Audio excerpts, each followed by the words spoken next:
You got to take the conversation off for yourself. Every man needs to, because this is what's truly at the core, cultivating an abundance of feminine. You cannot have an abundance of anything if you only have one. If you're so reliant, I can't do this because the feelings are more, like there's so many just principles that are all out of whack. We're equal and we are different. You have to create the world for her that, yes, she feels that way.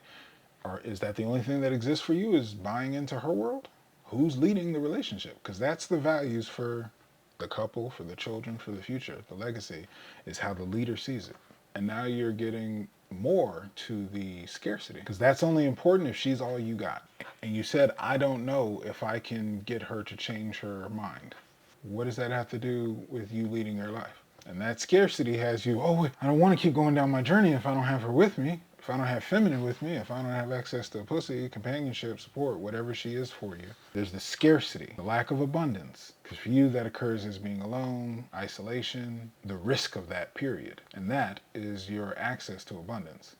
Because in your mind, for you, there's nobody else that's going to follow you, that's going to choose you. How can you be leading if you're, all right, we're going to go left. You good? You're coming left? I'm going left. You're going left? All right, we're going left. Okay, we're going to go straight for a while. You want to go straight? You good to go? We're going to go straight. Are you okay to go? You're never leading. You're not leading.